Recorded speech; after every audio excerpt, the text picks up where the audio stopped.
Добрі слова номер 39. Марній день, коли іде за хмари.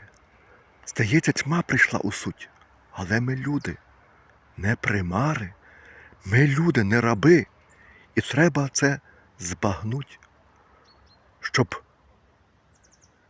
далі йти. І добром у світ, і весь світ огорнути. І полюбити все навколо. Така на світі буде. Хай буде добра людська воля.